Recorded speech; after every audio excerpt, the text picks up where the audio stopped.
This is Ria, joining me is Enuryn, and we are here to discuss the latest chapter of The Wandering Inn, chapter 10.28N. We are going to start out with general impressions. Enuryn, what were your thoughts about the chapter?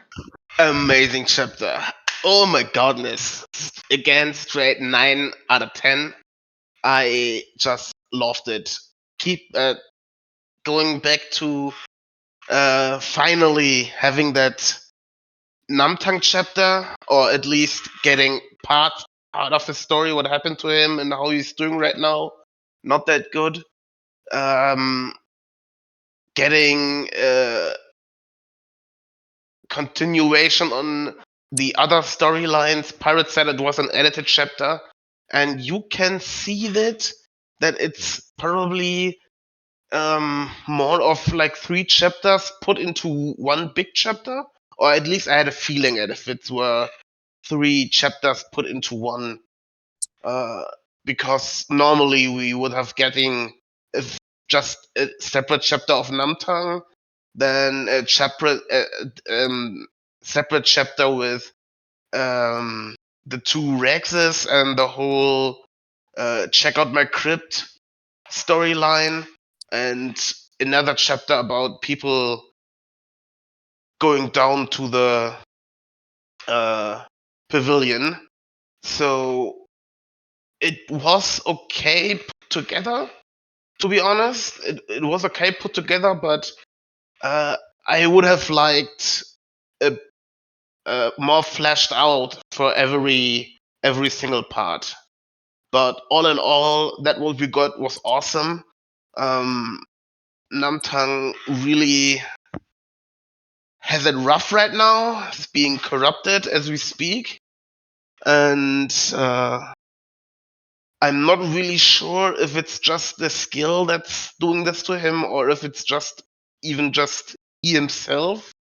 But my favorite part was the check out my crib part of Student Rex. It was just amazing. I was just everything. I loved everything about it. We finally get progress again in goblins not being only seen as monsters.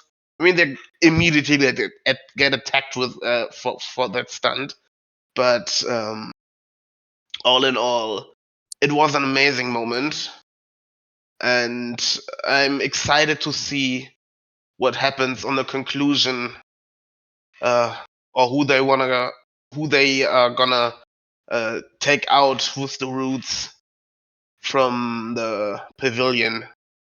That was exciting, but again, I wished that we would have gotten separate chapters for each of these events. But yeah, all in all, still 9 out of 10. And maybe 8 out of 10 because, you know, what I just said, but I love the chapter. All right, thank you for that. We're going to hear from some other people about general reactions to the chapter. So first off, we have Sidehammer. Whew, lots of detail here. So first off, Numtung. On one hand, he's been gone for so long. They've missed him, but on the other, they're very disappointed with him. They'll cede to him the trauma of the solstice and the loss of friends, and they'll cede Selka's corrupting him. But to believe for an instant that Aaron doesn't love him, after all they've been through, it was disappointing. Boy needs his head kicked in thinking like that. The Palace Dimension character stuff gave them existential anxiety, so that wasn't their favorite. But the final battle was cool and cathartic, and as always, Norman shows why he's an OG. And then Aaron being badass in Absentia, burning ships were reflected in her eyes. She saw lightning and flames erupting from an inn. Some of the best Aaron hype comes from chapters where she doesn't even appear, and they love it. They like the dynamic between Rags and love the blocking of spells. Cheats and Rags stating the exact military composition of Second Army was totally badass. Mm-hmm. Gotta love them palace cheats. And Mersha fucking with the spies in the inn had them busting a gut. All in all, an excellent chapter, and they can't wait for the next one. Mystical Pie says this was an incredible chapter. They really enjoyed the shift in narrative style to present tense. It really intensified the feeling of everything rapidly snowballing. Numtung was written very well, and we're finally seeing the rotten fruits of all of Numtung's decisions over the last few volumes. The Mercia characterization continues to be excellent for them, and they really enjoyed the commonality in Rags' insecurity across timelines. All right, Edron, you want to pick out some of the speakers who have pinged you? Sure. Let me switch to Discord. Who pinged? Who pinged? Just take the first one. I just have to look. Who is it pinged? I don't have Okay. the chat open right now. Sorry. No worries. So, Red and Quill, you're up first. Yeah. I thought that this chapter was amazing. You know, I'm constantly surprised and very pleasantly surprised by the range of Part Abba's writing. You know, like obviously this book has made me laugh before, but to write like a complete comedy skit with like timing and everything, was just really good. And it was just like really epic and good to read when the two Ragses and Red Scar, you know, caught lightning on a blade, caught up like an earth spike, and caught a flame strike with an umbrella. Like that was really cool. And then the I feel like Pardaba learned an archive of our own and has decided that she also wants to get into the game of writing fan fiction. Because like now they're just like having what would happen if the Order of the Solstice went back in time and fought, you know, the Rashgar and saved the first Order of the Solstice bunker and met him in the flesh? What would happen if that happened, you know? uh, uh, uh, um, but I really loved it. Uh, and then with regards to Numtung, you know, all I'll say is that perhaps the only reason he hasn't fallen further is because he's a high level bard and he's got charisma skills, so it probably makes him harder to influence. So it's been like a couple months since the solstice, so uh, there's been a lot of time where she's been influencing him. And the fact that she hasn't been successful and hasn't been leveling up probably has something to do with the fact that Numtung has got like Bard's charisma or whatever. Um, but I just think it's interesting that she thinks that all his level up skills are love making skills. It's like really amusing. Uh, yeah, I really love the chapter. Is Thanks. that a favorite part? Yeah, it was definitely the two rags. Mm-hmm. Yeah, Mm-hmm. you know, that was so cool. You talked about the comedic timing, and I can just agree. The dead gods, here we go again. Yeah. That was amazing. Yeah. No, it was so great. I can just imagine it. And Goblin King shot other goblins. Valentine was not that kind. uh, Yep. yeah. And I also think the writing range that you include, we know pirate can make you cry, but the way Namtang was written, it was straight out of it's straight out of Spiral from somebody who is just down, who has it bad. It's the behavior, it's the straight up behavior of someone who is just not feeling Down good right bad. now. Down bad and then turned Yeah. away from everyone that loves them. It's a And perfectly written downward spiral, and and it was saying, written "Oh, you're really just good. jealous" and stuff like that. Yeah, yeah, Mm-hmm. definitely. Yeah. All right. Thank you for your for the talk. Up next is Yesh. Hello. Uh, for me personally, overall impressions, it was a 9 on 10 chapter. We've seen better, but this is a very good chapter. We got a lot of plot progression, which I'm very happy about. Um, a lot of threads are coming together. A lot of new threads are developing. It's very on theme for this portion of the story, this arc of the story. Mm-hmm. The way it was written matched perfectly with the themes of the story. The writing style matched perfectly with the themes of the story. So that was I felt very satisfied reading it. So overall, it was a very, very good chapter. My favorite portion of the chapter, obviously, Mersha being a badass. But also the whole scene with Branka, it was, it, it was heart wrenching. Like, because we get a sense that Branka, Lynette and little Mersha, they are a sort of family. And they've had tough beginnings, they've had tough origins. In fact, imagine having your father figure be, you know, he was initially trying to kill you, but then changed his mind. It's like if, it's a very Snow White huntsman moment. So that was they are a family. And it just makes it so much harder for Marsha to do what she's going to do. We get the implication that had they not intervened, either Lynette or little Marsha would have died. Mm-hmm. So, you know, I mean, I think it was implicated that Bronco would have died. If okay. I read it correctly, that But isn't he it if wouldn't Branka had lived? yeah, but would have lived. But I think it was implicated that he would have fought and died right there if the others wouldn't have showed Ah. up. But maybe I read it wrong. But I see what you mean. Yeah. Like, so anyway, it was heart wrenching Interrupt for it really me. quick. Hmm. So the line was he would fight to the death to save one of them. So the implication is I think he would die as well as one of them. So only one would live. Probably would be Mersha because, the whole fate breaker, doom bringer kind of status. Oh my lord! Oh my god! That just makes it that you guys the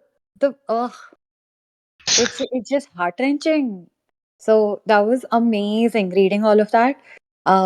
Immersion wise, the story, the part where all the knights, how the Palace of Fate changes to fit them, their life, and how all of them can see what the other one is, how it's changing for each of them.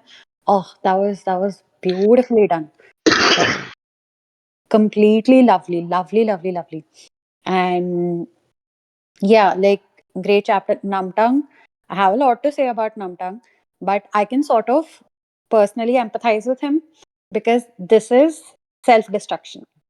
Like, Mm-hmm. there's a lot of themes of guilt, of uh, having a lot of guilt, but not wanting to blame himself for anything. Um, and he shouldn't as well, right? Like, there were situations where he couldn't have done anything, but that guilt manifests in a very defensive behavior, which then again spirals into self-destruction.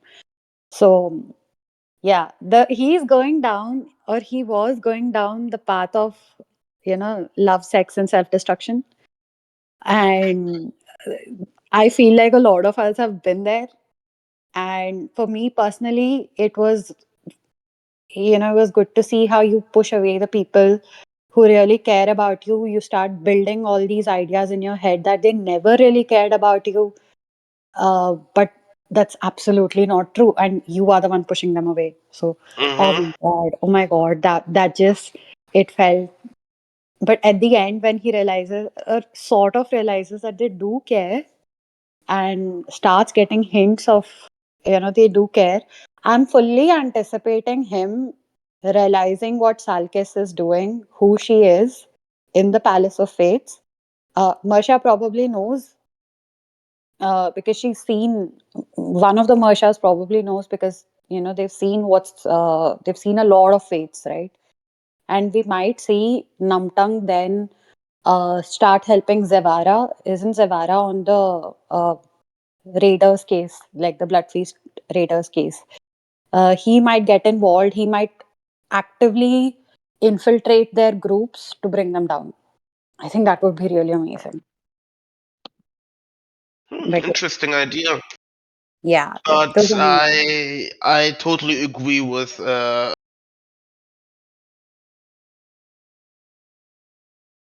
Hmm? wrote on this on the page. I care about you, and you couldn't even read the on that. It was painful to read. Yeah. I feel like Roots Marsha was trying to tell him, don't go down this path, Mm-hmm. in a subtle way without giving away too much information, because she knew a lot of eyes on her were on her. It was her trying to tell him that no, what you're doing is wrong. Like, what people can instinctively sense. She's trying to tell him without putting it in so many words. Mm-hmm. But he refuses to listen. Oh my God, my heart. Very, very, very good chapter. Thank you, thank you. And up next is Bleach Soul.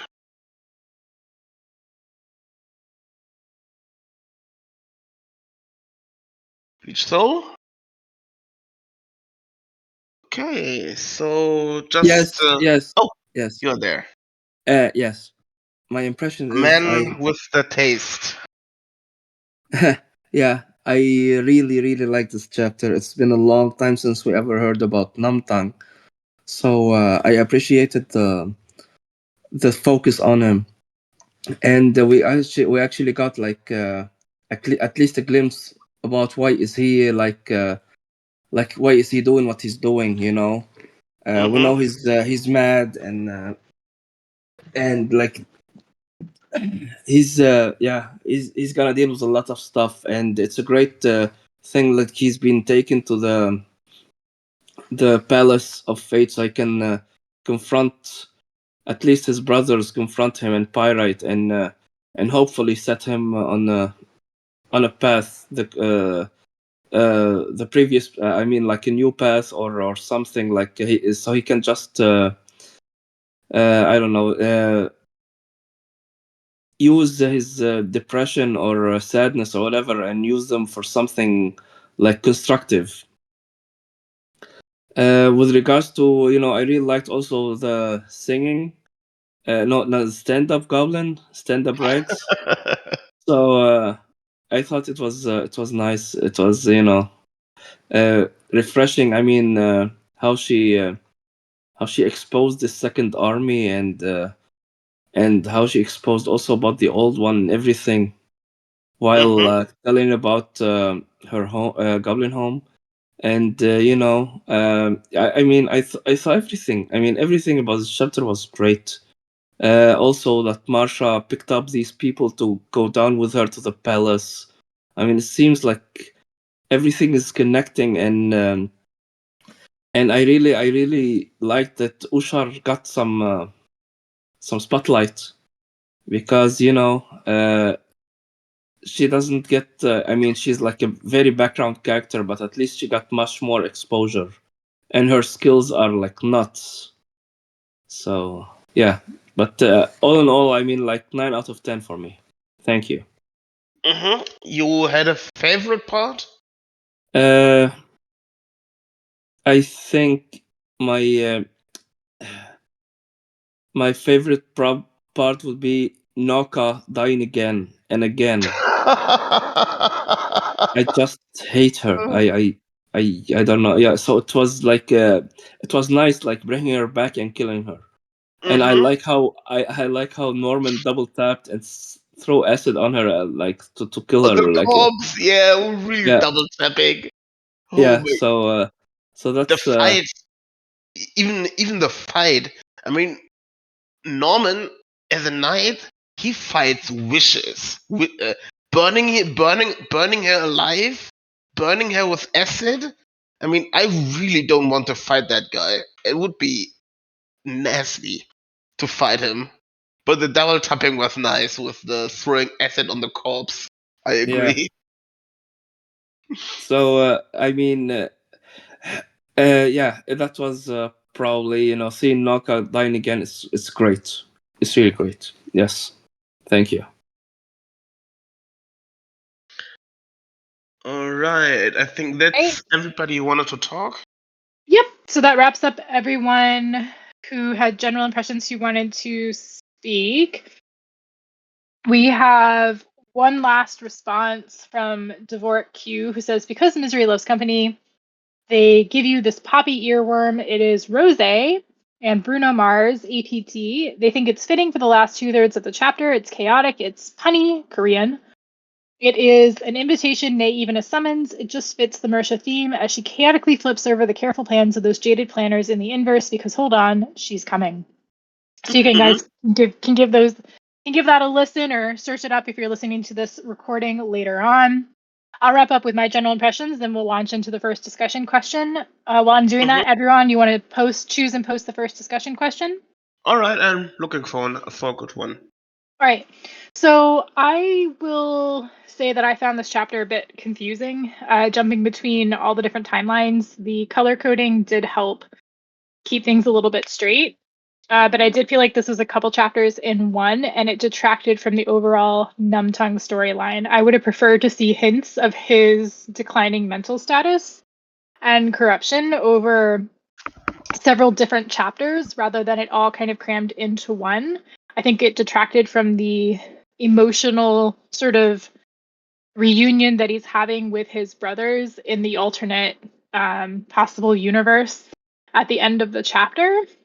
But there were definitely some funny moments that I really enjoyed. These characters are always great to see. But I do feel like this was I'm running out of time, got to get everything in and move on chapter rather than kind of maybe spread out more over a couple chapters that it needed to be with these storylines. But let's dig into this chapter a little bit more with the next discussion question. Enuryn, if you pick one out. All right, I did. Yeah, and yeah, it's basically what I also said, that normally we really would have gotten a separate chapter for each of these 3 events that happens, but it was just one chapter. So there's the discussion question. The first one, when you talked about Namtang.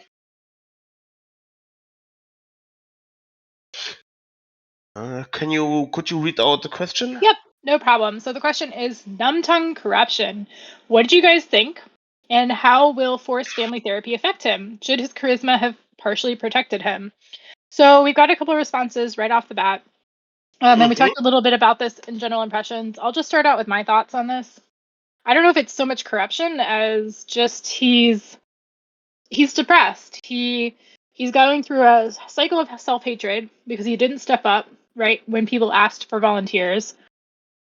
He is a bit shattered by Erin doing what she did for Rabbit Eater, right? Maybe he's feeling a little bit betrayed, a little bit left behind. He hates himself for not stepping forward, so he's projecting that onto Erin, who's not there for him to be able to talk with and maybe talk this through.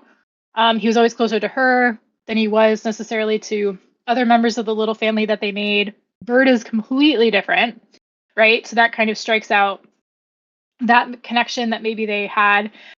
Bird is still Bird, but for Numtung kind of going through what he's going through, maybe it's harder to talk to Bird because of the transformation. Leonette and Mersha have their own things that are going through. So I think his spiraling is less corruption and more just him sort of working through or not working through everything that's happened to him. We know that Salkis is only a level 4 corruptor. Yep. So, and her heart's not really in it. Like, let's be honest. She says that she really likes him. She's, kind of going through the motions, I would say, more than putting any effort into it. So I think a lot of Numtum's actions have nothing to do with the corruption and more just this sort of cycle of self-hatred and not knowing what to do with himself. But interested to hear what you all have to say about this. Enuryn, any thoughts before we jump over to Bleach Soul? I can totally agree with what you said. I think the biggest catalyst was he got dumped by Aaron. Or not dumped, it's they weren't even together. He got rejected. And everything that followed with not stepping up I totally agree, and with the downward spiral. And yeah, you already said it. She's only level 4 as a corruptor. Got all the 4 level probably just because of him. I and mean, Aaron and him haven't been together. I mean, he approached Aaron. Oh, it's been a yeah, while, like a long it's time been a ago. So, while. do you think? And he was with other people. Do you think it's more the perception that she, in his mind, maybe she chose Rabbit Eater, and like, okay, she rejected Numtung when he made an overture, but it's the fact that and he was okay with that. But it's the fact He that she wasn't okay seemingly with has that. chosen one of his brothers. No, he wasn't okay. I think he was never okay with uh with Aaron rejecting him. Everything else was just the start of distracting himself from the one person he really loves rejecting him. I think he Mhm. was never okay, and somebody else said it uh, that we now get the conclusion of. I mean, he got rejected in like volume. It's been ages. I think it wasn't that in that inn when they were traveling together where he got rejected. It was ages ago, and the multi-coupling that he started is all just now we see the conclusion of all of that, I think. Hmm. Great. Well, let's hear from some other people on this. Bleachel, Hmm. you're up first. Yeah, I don't believe the rejection has played that big of a part Really? in his no in his mental breakdown. I think it's more like Erin uses her friend to defend her and the inn and stuff, and they always have casualties, and it brought the pain of losing his brothers. I would say. With regards to corruption, I mean, yeah, maybe he's bitter influenced by it. And for the love of God, I don't want Selkis to be redeemed. Never. No, but yeah, but I think it's mostly like he said, like when he talked to Rabbit Eater on in the theater, he said Erin is dangerous, and I think he meant like she like being around her is dangerous because people will defend her to the death, you know, and she won't hesitate to send people to their death. Erin. You think is he's going a bit like Celis, and he starts to like hate her? No, No, I no, I don't think he hates her. I think he just like I what's the maybe it's not he's like, but very he just sees her as the as if he I mean, people who stay around her, they're gonna get hurt. Um, so I do believe I don't think the rejection has played that huge part in this, and that's why I think that's why it's important he went to the Palace of Fate and he confronted by his brothers, because they can set him up straight and make him deal with his issues. So so yeah, I think it's mostly it's like the guilt of having people die, uh, the guilt of not maybe doing enough. Yeah, like he didn't raise his hand to go to Erin and at sea. It's like a lot of guilt. Uh, it's more of guilt and like danger being around Erin than the rejection, is my opinion. interesting. Samu, what do you have to say?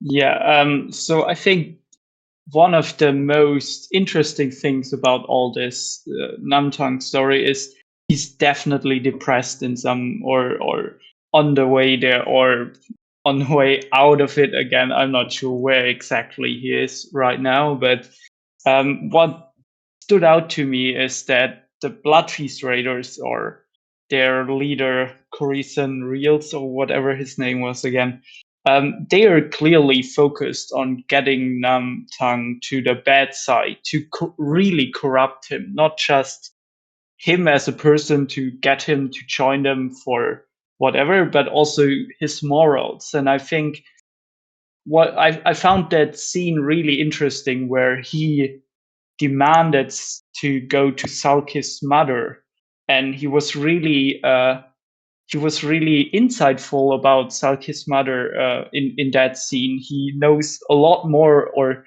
he seems to understand her much more than Salkis herself does, and to realize what good parts or what competencies she has, where Salkis sees none.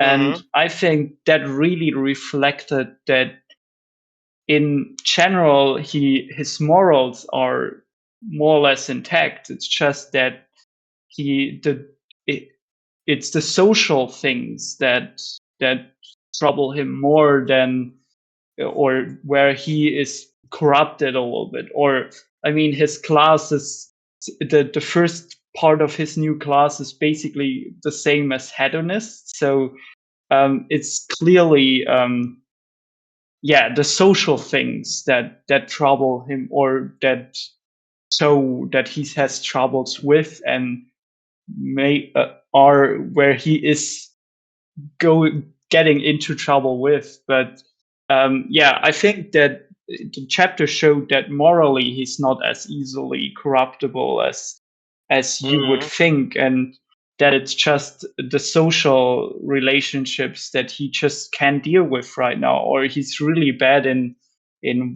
voicing his issues with that, or he's just not seeing that the other people in the inn want good things from him. Especially, I think he was even a little bit hurt by what Mursha did in recent in the recent time, and that's just really low for him. Like, that she's disappointed in him being a drinker, or that he's never around, is really not her fault in that sense, and that he's not dealing with that really well is definitely a thing that he will snap out of sooner or later, especially when it comes to Mursha, which is definitely one of his closest relationships, and he is her goblin in some sense, more than any other goblin.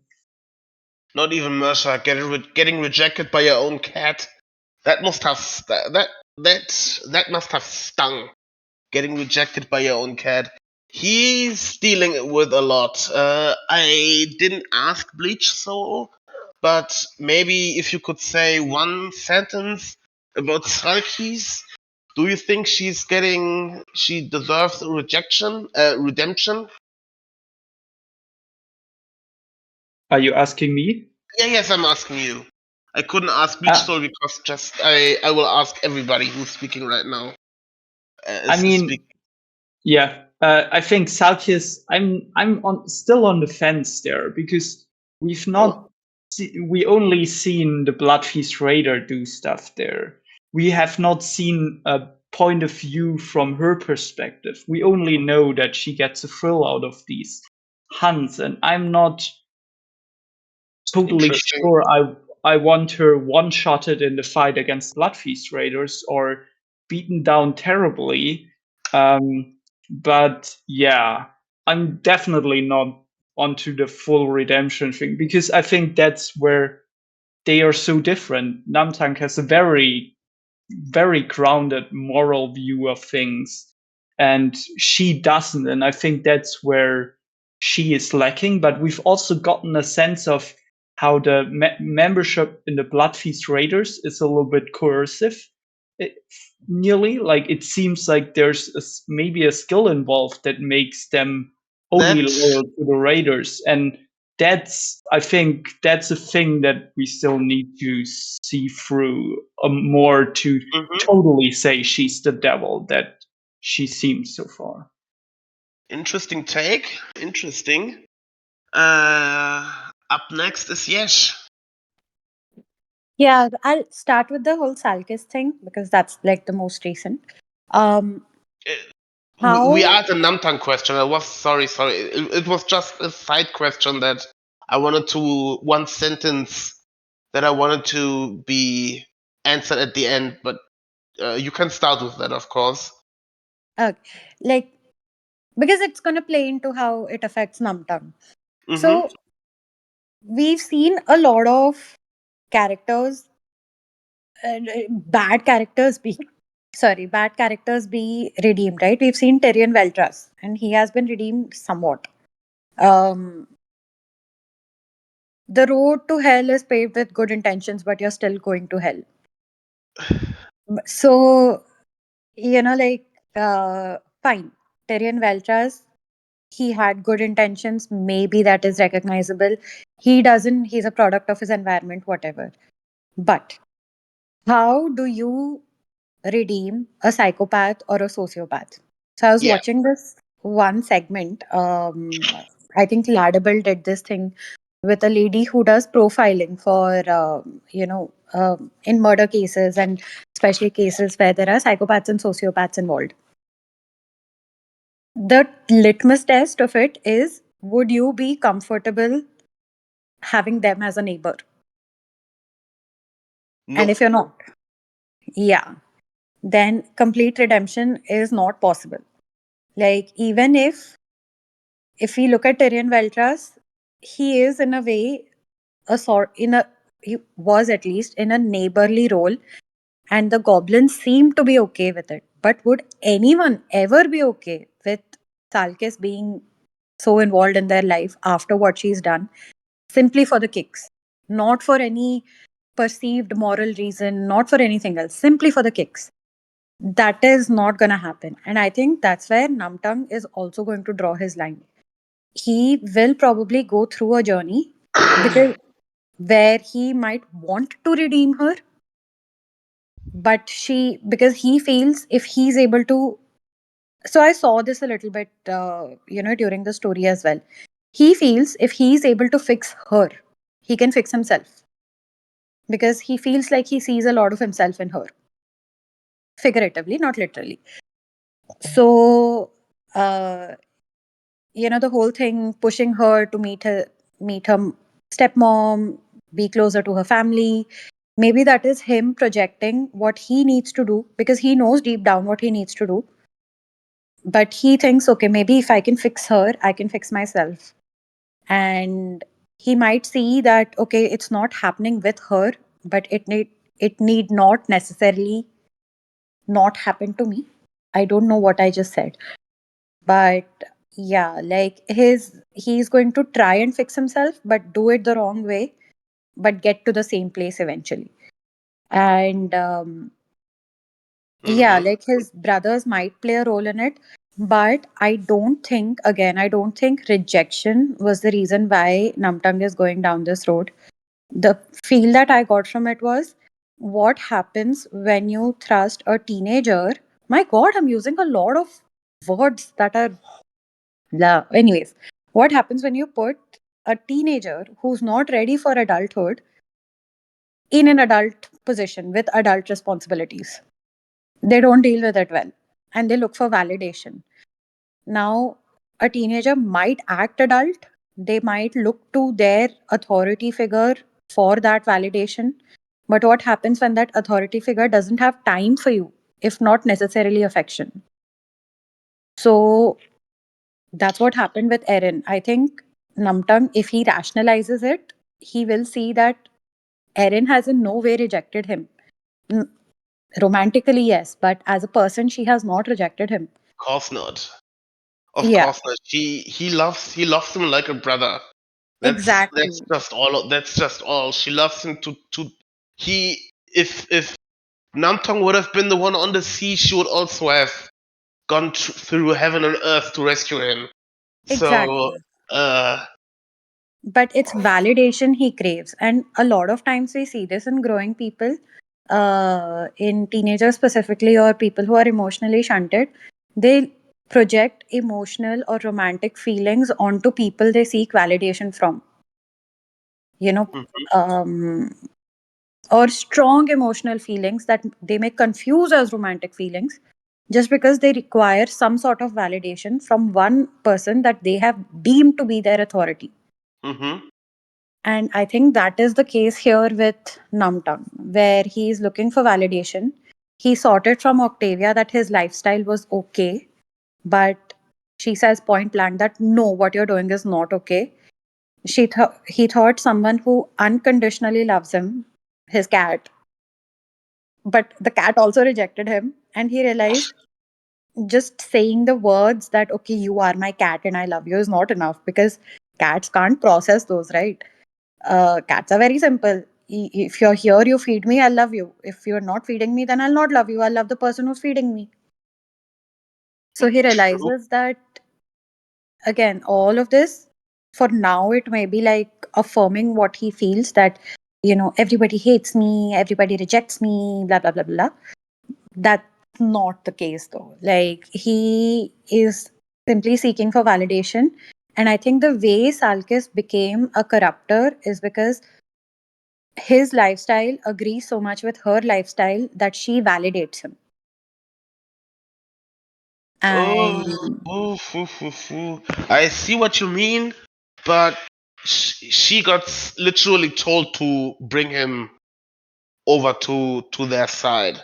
I mean, I don't know if it's the class, if she got the class from her leader, or it's just yeah, from but her. that was a little bit later, right? When they started out, I think I think from the start. I mean, these orders came from the start. I think she's I don't think they came from the start. Was it mentioned in the chapter that it came from the start? Because not really, but I assume that wasn't the first time they have met, and that the leader had an interest in him before they started like I hooking think the up. leaders had an interest in the inn in general, but when they saw that Salkis is getting close to this particular person and he is in a vulnerable place, they thought to exploit that relationship. Like, how any cult works. Like, they find people in vulnerable places, then they provide them with a lot of affirmation, love bombing, uh, eventually, but also driving them into, also making them even more vulnerable until they're completely dedicated to your cause. That's how manipulation works, right? I think that's what's at play here, that they saw an opportunity and seized it. We will see. Yeah. But yeah, So, like regarding. All right, so I'm going to cut in and cut you guys off. We're going to move on to some written discussions and the next question. Save the discussion for when the recording is over. Sorry to cut you guys off, though, but we want to keep going. So Mr. Europe says, even if Salkis isn't doing much, spending most of your time with the opposite of therapy is not helpful when you're in a bad headspace. Mystical Pie says, not discounting Salkis's class, but they think her being herself and Numtung's incredibly unhealthy mindset is more to blame. To them, it feels like she isn't very good at actually manipulating him, which is why she's so low level. The only thing she really succeeds in is getting him to do is to go to the inn, something he already wanted to do subconsciously. Jotham says, harem stories area, always messy. Sidehammer says, Numtung's forgotten Aaron would move heaven and earth, raise mountains, and sink fleets for him as well if he was in the same place as Rabbit Eater. And there's some agreement from emotes in the chat. Any final thoughts on this question, Edron? Nope. I think All right. Alice said. Then we're jumping to the next discussion question. We know that there's been a system in place of our original system for a while now, and we saw some more activity from them. We're going to get into the system later, but just putting that on your all's radar to start thinking about that. For now, we're going to discuss the Palace of Fates. So the Palace of Fates is getting crazier with every chapter. How do you imagine Pirate will handle its growing complexity and potential for exploitation? Will it remain as a staple of the series, or will we return to some kind of pre-Palace status quo? So just some lore drops that we got this chapter and previous chapters. We know that Aaron would have had access to this place in about 20 levels. Mersha and the Fairy Flowers threw this up in the air and have brought it into play now. We know that there are people being dragged out from alternate possibilities into, we'll sort of say, the real world. And we're trying to see what the impact of that's going to be. Who's going to be brought in? Will they return to their own homes? Will they not? So there's all sorts of craziness going on here. What do you guys think is going to happen? Do you think this is going to stay in play, or is this going to be eliminated as a part of Aaron's skill? Enuryn, any thoughts?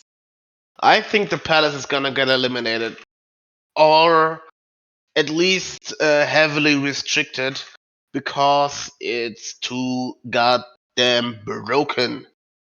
It's a skill or a plot device, I think, right now, to have these emotional beats and to drive the story forward. But to have a level 70 skill available right now is just not in part of the story, I think. So I think it's just an arc that we are having right now, and that the palace is gonna be sealed or vanishes or something happens with it, that because otherwise they can just abuse that thing to death, and every future problem could be like brute forced in just opening doors and looking for the best way forward. So yeah, I think, don't get me wrong, I love this arc. It's very interesting, but the palace has to go. It just Well, we has know to it's go. part of Aaron's skill, right? So shutting off a part of a skill would come from the system itself, presumably, unless Mhm. the Sheeta still has any control over it in some manner. So I agree that it probably needs to be nerfed. How that's going to go down, not entirely sure. I mean, the reason that it's been so kind of crazy in play right now is the fairy flowers, right? So if you were to get rid of the fairy flowers, prevent anyone else from being able to come in and out, and it's only Aaron, you've nerfed it right there. Aaron doesn't make full use of her skills, and she's only one person. She doesn't have all the time to be messing around in the Palace of Fates when there's other stuff going on in the real world, because presumably time is still passing when you're messing around in there. But the So if you, palace never was created for just one person. right, but Was it that's what I'm always? saying is if you nerf it, that's a one way to nerf it and still leave it in play, All right, yeah. if that makes Mm, sense.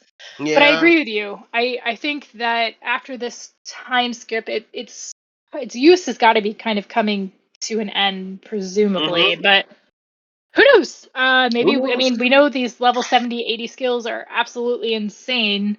So it would make sense that as we kind of approach that they will stay kind of crazy. And there's Bro, presumably other skills out there that can counter it the somehow. GDI gonna have aneurysm when he gonna come back and look at what's happening. Yeah. All right.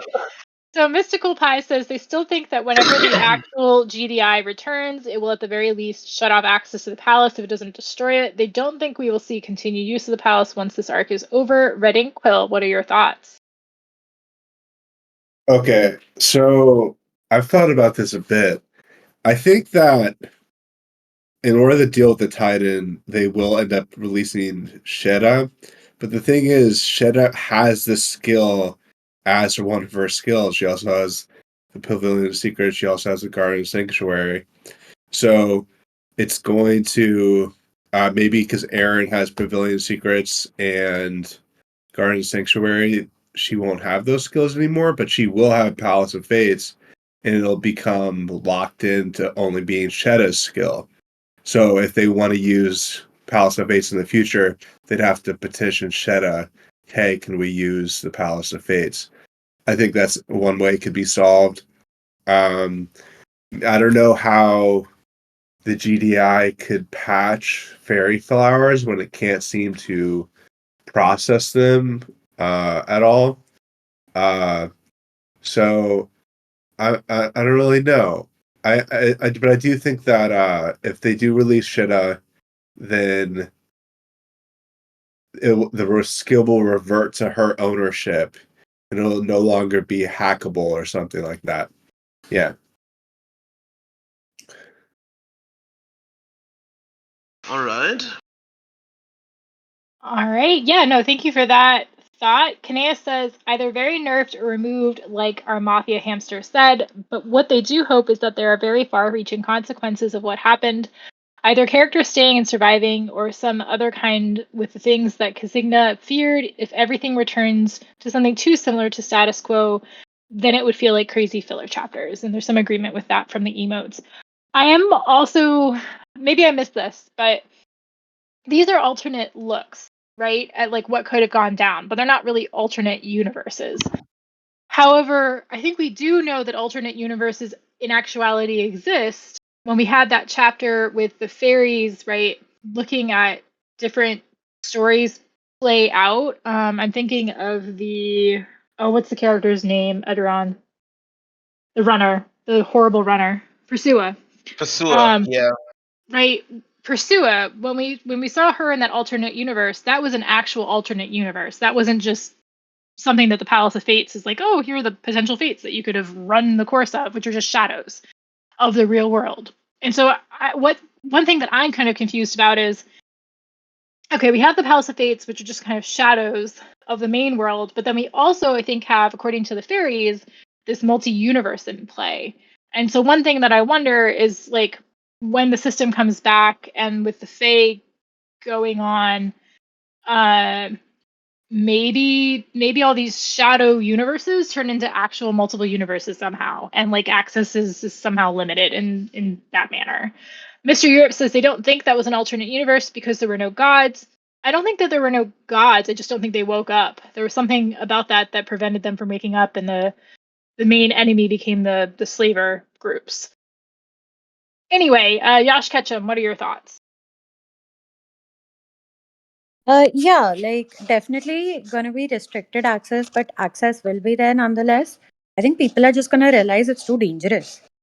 They'll see there will be consequences for what they're doing, clearly, and that those consequences are gonna be the restriction that they don't go. Well, I have some points to keep it short and concise. Number one, they're eventually gonna run out of fairy flowers or the roots. They've already sent in so many people. How are they gonna bring a lot of people out? Like they had Mershawa had like 15 or something, and a lot of them have already been used. So I'd wager more than half of them have been used. So there's probably going to be like one or two people at max that they can bring out, apart from the ones that are already out. I also think the GDI, the Palace of Fates, right? Like they are not alternate universes. I don't know what Perswa. I don't remember the whole Perswa thing, but I think they become real as the longer you keep the doors open. The longer you keep it open, the more material they become, and certain beings are then given access, to come back and forth. Like we saw with Rags, why would we get that information drop? That Rags can now go in between, like she can go in and out without. Uh, was it Rags? No, it was Mersha. Sorry, grown up Mersha. Like she could go in and out of these universes without um, needing the roots anymore. So once the people are out, why would they want to destroy their own universe? So those doors are probably going to be kept open, and that's how we'll see things happening. Like not completely restricted access, but the consequences will keep it restricted. Um, now we also have a staircase to the Palace of Fates. There's a bone staircase going down. So I don't think it's going to be completely annihilated, completely nerfed. The access to the skill is still going to be there. And even if Sheeta comes out, which I think she is probably going to come out, I do not think she'll have skills. Because she's not like any of the other beings that are coming out of these universes who grew up in a simulation of the GDI, right? Who grew with skills. No, she is an echo, or she's a I don't think she's in the same category as the beings that are coming out of these alternate universes.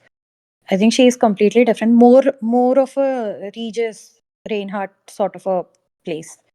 So I suspect she will be an empowered or like an overpowered person, entity, but she probably is not gonna have skills. So Palace of Fates is going to remain where it is, but she'll probably be more of a guardian of the Palace of Fates in a very real sense, given that that is her purpose, as opposed to anything else. And she will give people access to come and view their fates, but there will be like a very strong vetting process because again, it was meant for a lot of people. So, yeah. Could happen. Could happen. I mean, somebody. If it's Aaron's skill, somebody else controlling the skill of somebody else. I mean, it's not quite controlling, more like Liska, right? Like she's just guarding in a real sense Mm-hmm. because she understands the nature of fates much better than anyone else. Maybe. Bleach Soul. Yeah, I think also that it should be Marsha should not have access to it. I don't believe like the system should totally remove it, but Marsha should stop have access to it. Also, if the palace used as to farm XP, it will be quite dangerous. You know, like everybody gets higher up by fighting fragments or whatever. You know, we just seen like Lady Dame Usher, you know, get to level 30 with her insane skills. And just and I don't want it to become like farmer XP or just like what I mean, like just a solution to everything. It will be like picking like an easy way out. So I really hope like Marsha gets restricted. She will not have access to it, and maybe Erin won't get it when she gets to level 70 or something. But yeah, the palace is a big, like, it will be a big problem if you're gonna just allow people to come to cross it and come back and whatever. So yeah, I don't think it should. I think like it will restrict Marsha from accessing it. Mm-hmm. Yes. I agree. It's the same thing with how Pirate Abba has like removed or nerfed Tyriarch, because otherwise it would be the same thing. If any problem is too big, just call down Tyriarch and he could fix it. But Pirate found a way to negate that, and maybe they will find something with the palace as well. There are still some written comments. Yep, I will grab those. So Mr. Yip says they don't think that was or rather we already did that one. Kanea says it would be interesting if the alternate universes become real and survive, but the problem might be that it could complicate the story too much. Maybe they survive but remain separated with no communication for the rest of the story, or very little of it. All right, so that's the last comment on this question. Enuryn, did you want to choose the next one? Yes. All right. So there was so much this chapter to kind of It was a cover. big chapter. So here's the next question for you guys. How do you think General Shirka will deal with her orders to attack Goblin Home after everything that has come to light? So this is a speculation question. We know that she is trying to leave some maneuvering in her ability to interpret her orders. So we know that Palace has one thing in mind, she has another. There's this gigantic doom titan heading towards them. I imagine that they're going to, shift focus very quickly when dealing with that. But we'll have to find out. But what do you guys think for now? Enuryn, any thoughts? I also want to include in this question, it was just general to go to the goblins. Also, what do you think has the implications, or what could be the implications of Rex, her little stunt, student Rex, what she pulled, Asturia? and all the others who are answering the question, you can put this to the question, the implications of the broadcast. What do you think there could be, Hysteria? I'm not entirely sure. I'm not. I don't know. I'm interested to see what other people have to say though. Bleach Soul, you're up. Yeah, I do think like General Shirka will attack like Goblin Home, but the events will unfold like there will be interference from the old one, or Mm-hmm. Dariarch might try to stop them from attacking. Also, there's the Kraken Eater that are coming down to the high passes. So yeah, I mean, this event will probably put her in charge of Palace instead of that idiot general. Yeah, and that he will be like in disgrace or whatnot, and she will like the more reasonable one, and she deals with stuff like delicately instead of like brute force it and try to murder everything. Um, but she does follow the chain of command. I mean, like that's what she does. She's a soldier, and she got orders. Uh, so yeah, so I hope Palace gets weakened like by a lot because of this, and the second army, at least half of it, get decimated. So we don't. We also know that the trolls will help Rags, because Rags helped them. So it could be like the trolls will come out of the caves and start throwing gigantic rocks at the Drake army. So yeah, but I hope like the second army gets absolutely crushed, and Sheesh. That's and brutal, man. huh? Yeah, that's Huh? brutal. Yeah, well, it is brutal because they wanna, try to Yeah, enforce something on other people, and they it's want true. just like Yeah, genocide other people. yeah, So it's true. They are drakes. Drakes suck anyway, so they can yeah, die. so Edelton, I I agree. think I hope somebody assassinate Edelton or something in Palace, or like remove him from charge, because the new strategist seems much more reasonable. And he's trying to think about the consequences and stuff. So Mm-hmm. yeah, I think there are several factors to this, and I think the Kraken Eaters might be like the deciding factor about if Goblin Home will stand or or probably will fall. Yeah, that's what my thought. Shrika is a soldier through and through, so she's gonna scuff the commands, even though she tried to circumvent them, but she's still a soldier. That's my Mm-hmm. All opinion. right.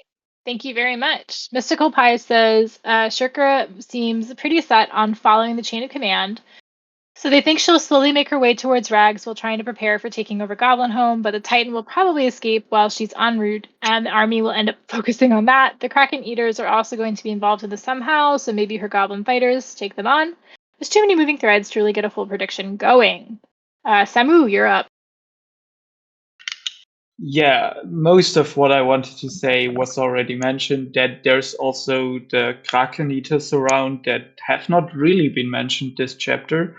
I think the most interesting things about all this is that we really see Terriarch preparing for a fight for the first time. Like, we've never seen him really strategize or anything. We've only seen him just do things mostly. And now he's like really being a sort of not a general or something, but he tells Magnolia who Mm-hmm. to call up for that and stuff. And I think that was really interesting, because it's not surprising that he can do stuff like that and that he knows how to fight things like the Titan. but that he actually starts doing this now is He's really scared. interesting. And He's fucking scared. yeah, that might be some of it, but yeah, and all the rest, I mean, as all the other people mentioned, if we count all the things, Shirka, then her possible reinforcements, I would love to see Salas using his new sieve or bottles to light up the Titan as well.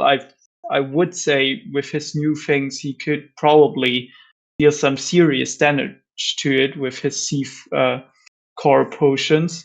And yeah, all the others, Zitigan, the Turlan guy, Magnolia is also bringing people, the trolls.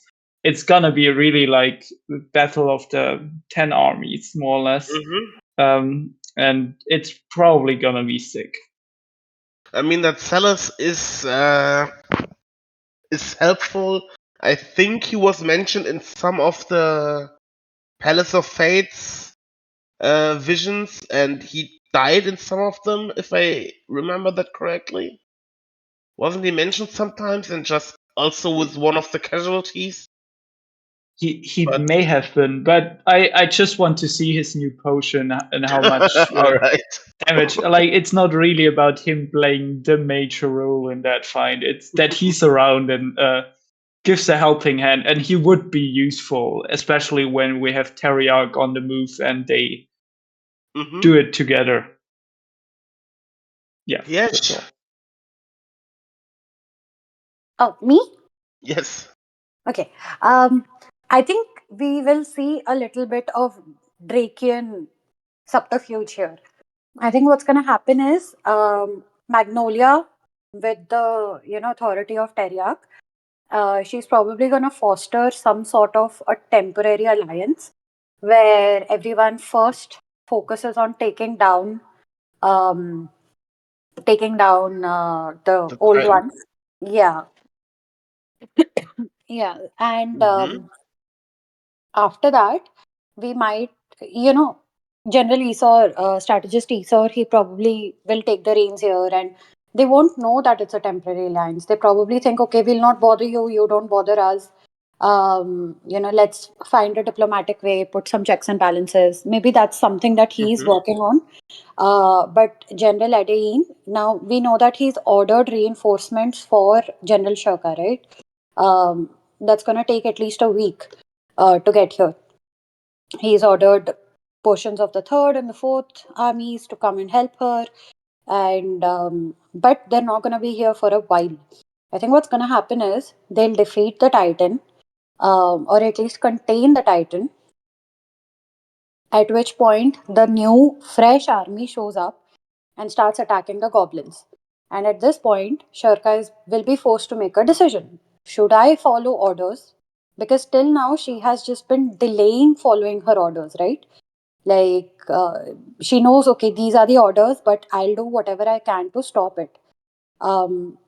So at that point, she'll be forced to make a decision. Okay, do I defend the goblins now? Because there's no old one, there's no Titan anymore. That threat has been, neutralized. So what do we do?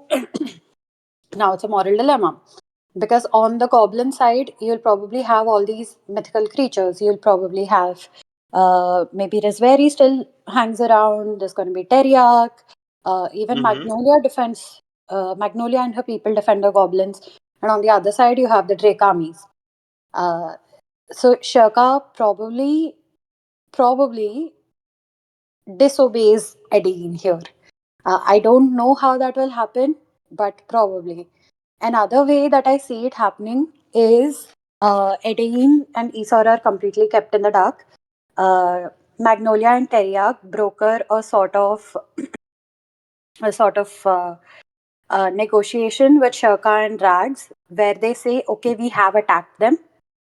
They can claim that, okay, we have neutralized them, but they just leave them alone. Like, it never really happens. It's a whole false operation. Right. And everyone is then sworn to secrecy that no one will ever speak of it. And probably because a goblin saved the life of the army, they never actually do. Right. Yeah, So yeah, interesting. That could an oath or a secret with so many people would probably be hard to keep, yeah, but and it then at could a later be. point, we see the political implications of it, where Yeah. Eddie might, Mm-hmm. where by and large they'll decide that Shirka has done the right thing because so many people cannot keep a secret. So they'll realize that Shirka has done the right thing, and Eddie will be deposed. Mm-hmm. Mm-hmm. Maybe. At least that's how I see it playing out. Last one, Mr. Europe. You could Yeah, probably finish us off, and after I that think we are already an hour in. I think there's a lot of ways this can go. But I mean, the view I had was that it should play into like what we already know about them and stuff. And I mean, there is a perfect opportunity for Shirka here to make a moral decision because all we know about her is like her background is that she was saved from Vrimmer the Deathless by Salus. And there is a story to be had there with a monstrous army being ordered by a crazy, uh, immoral like leader to go Mm-hmm. and kill a village full of innocent people. There is, I mean, she is Vrimmer the Deathless in this scenario, and there is a, I don't know if it'll like, maybe it'll be trite or maybe it'll be a bit too much or I don't know, but if Pirate can make that work, I think it would be very, very good. Yeah, but there's a problem. Your theory hinges on a Drake making a good decision. Yes, that is. I mean, she is the person we're supposed to like. They've been building up as a nice person and a good leader and like yada yada for the Makes past like occasionally make good three decisions. volumes. And now like for this entire volume, we've been going about how she's should be the next commander of the armies. I mean, Yeah. it's if there was one Drake to do it with, it would be her. Just saying. Nah, that's true. All right. So we'll just have to see how it goes. Thanks for joining us today for the recorded portion of After Chapter Discussions. We will see you guys all again next time for the next chapter. Thank you very much.